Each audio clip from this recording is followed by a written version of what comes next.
(2022년 12월 16일) 이정훈입니다. 이 대장동 게이트가 흥미로워지네요. 여기에 정치적인 이용과 원한 관계가 숨어있는 것 같습니다. 이재명 씨는 남욱을 버렸고요. 근데 그냥 버리지 않고 곽상도를 날리는 데 이용하고 버린 것 같습니다.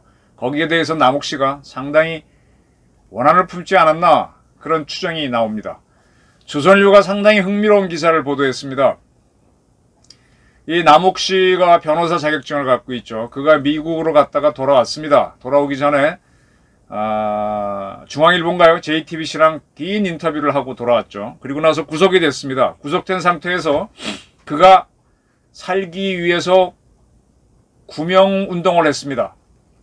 자기를 찾아온, 구치소로 찾아온 변호인에게 정민영 변호사와 접촉해라.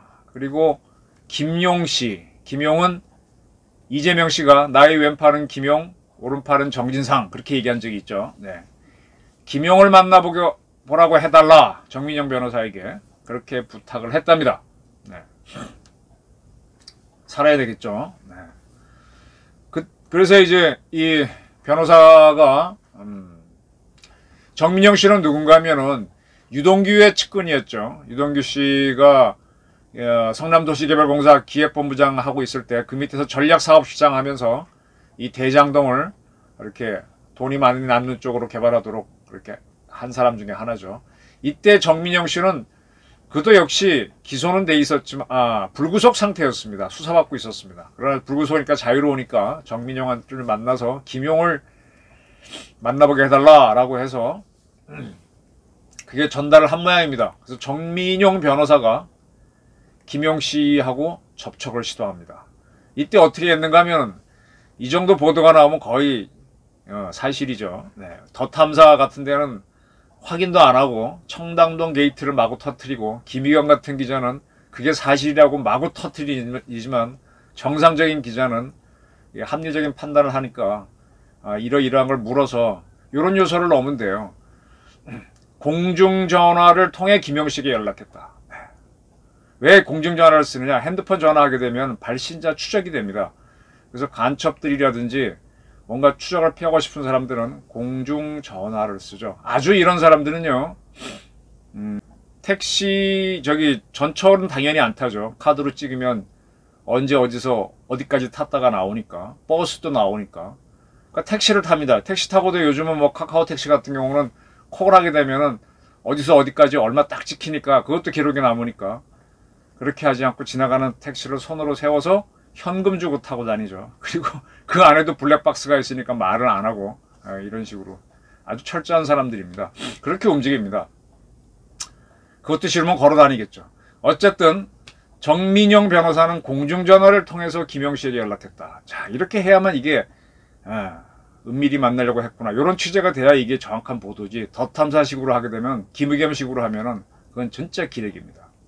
그렇게 해서 서울 강남과 여의도에서 세 차례 김용 씨와 정민영 씨가 만났답니다. 이때 정민영 씨가 남욱 씨가 쓴 쪽지를 김용 씨에게 전달했습니다. 이 쪽지는 아마 남욱 씨의 변호인이 받아서 정민영 씨에게 줬겠죠.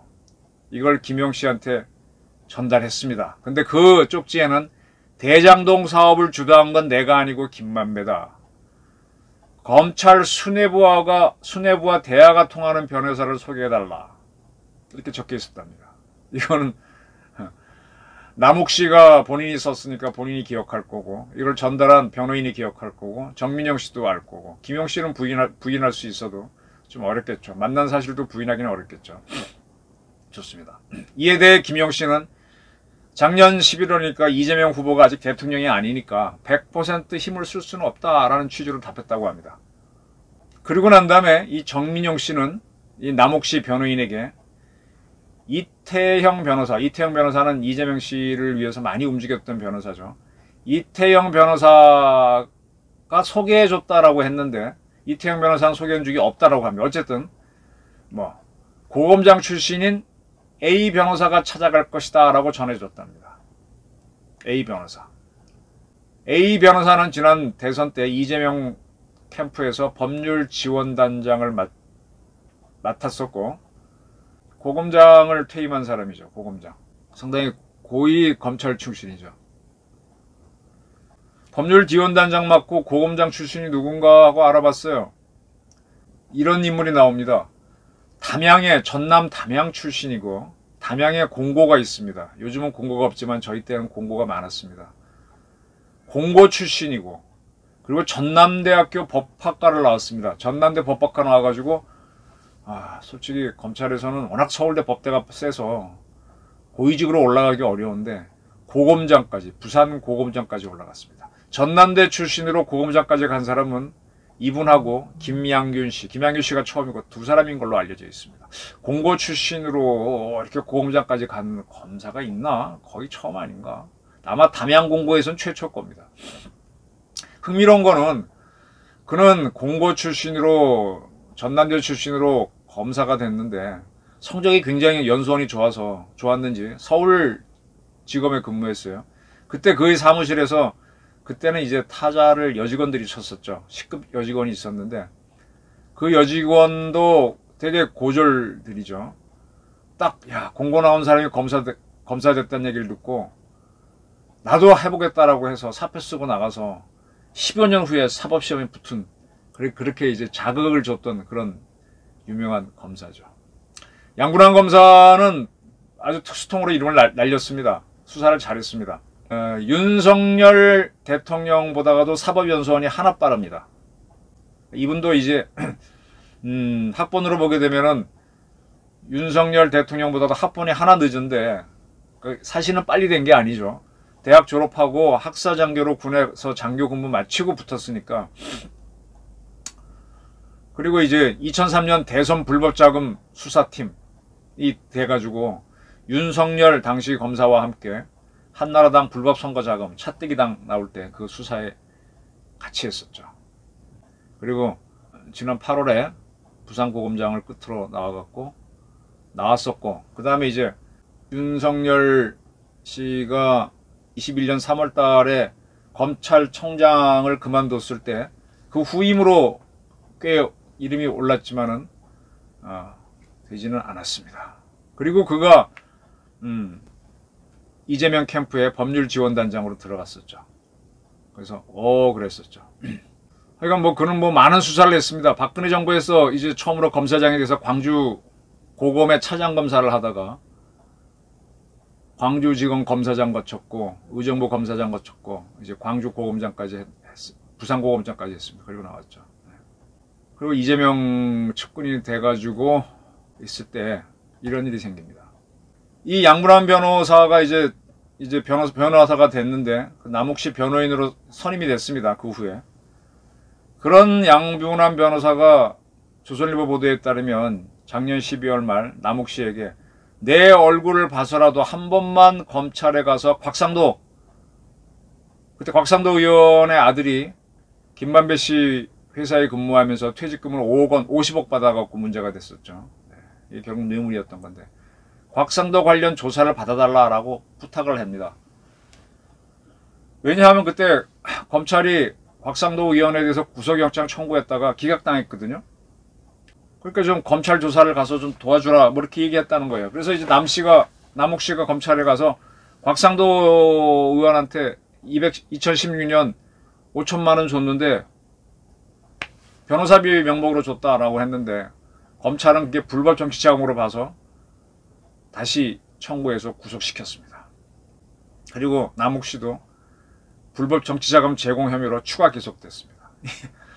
그래서 이제 남욱씨는 당했구나 해가지고 이제 양분환 변호사를 자기 변호인에서 해임시켰다 이렇게 돼 있습니다. 이 건을 놓고 나서 양분환 씨가 가서 대장동 수사를 곽상도가 그때 잡혀 들어감으로 해가지고 대장동 게이트는 한나라당 게이트가 아니냐 이재명 주장대로 한참 갔었죠. 알고 보니까 성균관대학교의 인맥을 이용한 여야를 막론한 안전막 치기 위한 거였던 거죠. 이 양변이 개입해서 대장동 수사를 민주당에 유리한 방향으로 유도한 건 아니냐 이런 분석들이 나왔었죠. 그리고 이제 이게 묻혀 있었던 사건인데 지금 검찰이 남욱 씨를 조사해 보니까 정민용을 통해서 쪽지를 김용한테 전달했고 그 다음에 김용이 뭐 100% 힘을 쓸 수 없다. 대통령 후보 상태니까 어렵다. 그러다가 이태영 변호사 뭐 통했다고 이태영 씨는 일단 부인하고 있어요. 그래서 양분한 변호사가 찾아와서 양분한 변호사를 변호인으로 썼는데 그 양 변호사는 이재명 캠프에서 법률 디올단장을 맡게 됐고 그래서 뭐가 좀 힘이 되는가 그랬더니 곽상도 잡는데 자기를 이용하고 그리고 헤어진 거죠. 그럼 뭐야? 자기는 불법 선거 자금 제공한 추가로도 기소되고 뭐 이런 것들이 쌓여서 이제 다 이렇게 털어놓는 거 아닌가 하는 생각이 드네요. 만약 이게 맞다면은 이재명 측은 참 사람을 잘 이용했네요. 아주 피도 눈물도 없이 나는 살고 너는 죽어라. 남욱도 변호인이잖아요. 변호사잖아요. 그럼 뭐 거기도 살수를 쓰겠네. 쉽지 않겠네요. 이재명. 이제 김만배 씨도 자기가 은닉한 자금이 드러나니까 뭐 시도를 하고 뭐 시도하고 그러다가 이제 박근혜 특검에 관련된 특검을 했던 사람에 대한 수사가 시작되고 하게 되면 그러면 이제 뭐 더 이상 어디 뭐 할 데가 없죠. 양구람 검사장 같은 경우는 윤석열 대통령하고 가까운 줄 알았는데 이 양반이 사실은 최근까지도 여러 방송에서 그 반대선 이재명 캠프에서 계속 활동하면서 이재명을 위해서 얘기 많이 했었죠. 네. 그렇습니다. 어떻게 될까요? 이 사람이 참 의리라는 게 살다 보면 내가 살기 위해서 남을 배신할 수는 있는데 정도가 심하면은 나도 당하죠. 네. 내가 가만히 있어도 당하는 경우가 있지만은 이렇게 당했다라는 생각이 탁 들면은 참 화가 날 겁니다. 뭐 변호사 출신인 이재명 씨도 많이 화가 나겠지만 그 사람은 부인 문제도 있고 아들 문제도 있고 그건 빠져나갈 수가 없고 대북 게이트는 뭐 완전히 빠져나갈 수가 없고 대장동 게이트는 빠져나가고 싶겠지만 이렇게 이제 남욱 씨가 원한에 의해서 이야기를 하게 되고 검찰에 그 다음에 김만배 씨가 자기 돈을 찾을 수 없다라고 되고 그 다음에 자기가 지금 믿고 있는 윤석열 대통령의 약점이라고 생각하는 그 사람에 대한 수사까지 이루어진다면 어떻게 될까요? 확 무너지지 않을까요? 제가 자꾸 주역 얘기해서 듣기 쉽겠지만은 제가 한 육사 나오신 주역 보는 그분의 아버지는 오래됐습니다. 93년도에 제가 94년도인가 김일성 사주를 갖다 놓고 언제 죽냐 그랬더니 올해 안에 사망 그래서 월간조선에 썼는데 진짜로 죽어서 굉장히 유명해주신 그분의 아들인데 그분도 주역을 하죠. 제가 선거 전부터 윤석열 씨를 물어보니까 나용대검, 게으른 용이 칼차고 있는 형국이다. 그리고 올 연말까지는 계속 인기가 추락하는데 연말 지나고 내년 초가 되면 쑥 올라간다. 이재명은 간다 그랬습니다.